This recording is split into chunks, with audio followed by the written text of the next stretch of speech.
महाराष्ट्र में गोदावरी नदी के किनारे बसा एक अनोखा मंदिर, एक मंदिर जहां का सबसे बड़ा राज है यहाँ का शिवलिंग, जो धरती के ऊपर नहीं बल्कि धरती के अंदर है। सदियों पहले ब्रह्मागिरी पर्वत के बीच एक आश्रम बसा हुआ था, जहां बहुत से ऋषि मुनि वास करते थे। एक बार वहां भयंकर अकाल पड़ा।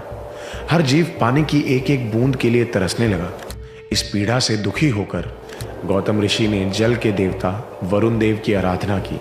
उनकी तपस्या से प्रसन्न होकर वरुण देव ने उन्हें एक ऐसा कुंड भेंट किया जिसमें जल कभी खत्म नहीं होता था। गौतम ऋषि इस कुंड के जल का इस्तेमाल सभी जीवों की सहायता के लिए करने लगे। लेकिन जैसे जैसे इस कुंड और गौतम ऋषि की प्रसिद्धि बढ़ने लगी, आश्रम के दूसरे ऋषियों को इस बात से जलन होने लगी और उन्होंने ऋषि गौतम को नीचा दिखाने का निर्णय लिया। ऐसा करने के लिए उन्होंने गणेश जी की आराधना की। जब गणेश जी प्रकट हुए तो ऋषियों ने गौतम ऋषि को नीचा दिखाने की इच्छा जताई। इस पर गणेश जी ने उन्हें समझाने की बहुत कोशिश की कि ये गलत है। ऋषि गौतम तो सिर्फ अपना कर्तव्य का पालन कर रहे हैं। लेकिन फिर भी जब वो सारे ऋषि नहीं माने तो मजबूर होकर गणेश जी ने एक कमजोर गाय का रूप लिया और ऋषि गौतम के पास पहुंचे। गौ माता की ऐसी हालत देखकर ऋषि गौतम ने उन्हें चारा प्रदान किया। लेकिन जैसे ही उस गाय ने चारे को मुंह लगाया, उसकी मृत्यु हो गई। इस घटना के होते ही सभी ऋषि बाहर आ गए और उन्होंने ऋषि गौतम पर गौ हत्या का दोष लगा दिया।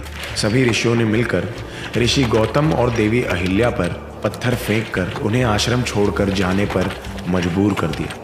गौतम ऋषि इस घटना के कारण बहुत दुखी हुए। अपने इस पाप का प्रायश्चित करने के लिए वे शिव जी की तपस्या में लीन हो गए।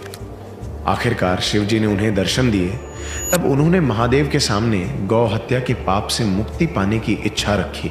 शिव जी पहले से ही सब कुछ जानते थे। उन्होंने ऋषि गौतम को बता दिया कि ये सब बाकी ऋषियों की एक चाल थी। पर क्रोधित होने की बजाय ऋषि गौतम खुश हो गए, क्योंकि इसी चाल के कारण उन्हें महादेव के दर्शन प्राप्त हुए थे।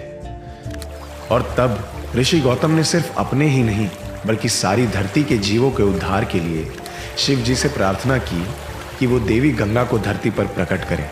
शिव जी की आज्ञा से देवी गंगा प्रकट हुई और गौतम ऋषि को उनके सभी पापों से मुक्त कर दिया, लेकिन धरती पर रुकने से इनकार कर दिया। गंगा जी ने कहा कि उनका वास वही है जहां शिव जी का वास है, और इसीलिए गौतम ऋषि ने शिव जी से देवी गंगा के साथ रुकने की प्रार्थना की। भगवान शिव ने इस स्थल पर निवास करना स्वीकार किया और देवी गंगा ने भी अपना स्थान ग्रहण किया, और इसी तरह त्र्यंबकेश्वर मंदिर का जन्म हुआ, जहां शिव जी का ज्योतिर्लिंग दक्षिण गंगा यानी गोदावरी के किनारे स्थापित है।